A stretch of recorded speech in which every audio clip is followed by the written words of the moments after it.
观众朋友们，你好，欢迎你来到我们的频道武术新传遇见长茂老师。很荣幸再次邀请武术大师长茂老师一起来到镜头前，跟大家聊聊探讨武术的各个话题了哈。赶快来先跟大师打声招呼。老师好，大家好，观众朋友你们好。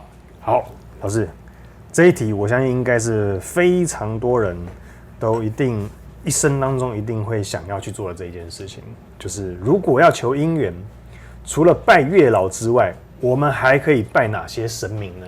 老师，这个我自己公司在靠近迪化街附近嘛，无论何时经过，每一天哦，哇，那个霞海城隍庙永远都是满满的啦。哦，我都想说，为什么他不直接在那边办一个联谊桌，就直接有去的拜一拜，就直接凑成一对了？而且除了拜月老之外，还有没有什么神明是可以让我们这个桃花是有帮助的？请大师帮我们解答一下，谢谢。在我们的民间习俗里面，认为求姻缘是拜月老，但是有很多地方拜灶王爷、灶王都可以牵红线。拜关老爷也可以牵红线，拜祝生娘娘也可以牵红线，拜土地公也可以牵红线。那到底拜哪一尊神？才是最标准？我们全省各地有多少乡镇？每一个乡镇里面的地方都有它地方的神，但是月老的庙，全省没有几间。难道那些没有月老庙的那些年轻的，都找不到的对象？所以我们讲说月老牵红线，如果我是开庙开月老庙，我一定告诉你来我这边求一定有效。所以你就知道说，实际上我们求善姻缘。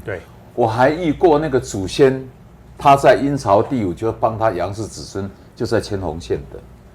所以我们求姻缘不一定只有月老，你任何相信的神，他都可能主导你的姻缘、事业、健康。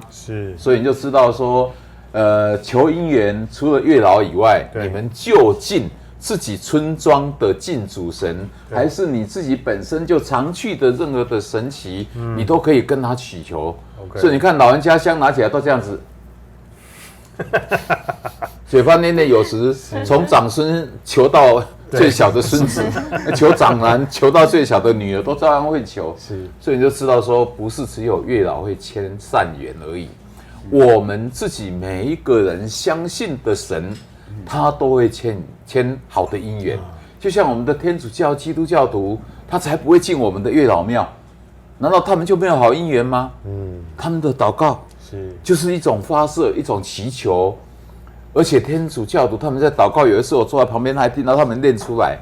他先检讨自己，今天做了什么，可能有哪些地方不对，还求赦免，接下来他要怎么做？我觉得，这非常正向的，所以我们一般到庙里面去求，都不会跟神讲我今天做了坏的什么事，然后做了好的什么事，大概都想我今天做多少好事，所以你要保佑我。所以我们将心比心，求好姻缘，只要由心发出善念，当我们心发出了善念。我们的波就是善的波，无形中就会牵引好的朋友，或是好的对象。所以任何神都可以求好姻缘，任何神都可以改造我们的运势，也可以让我们趋吉避凶。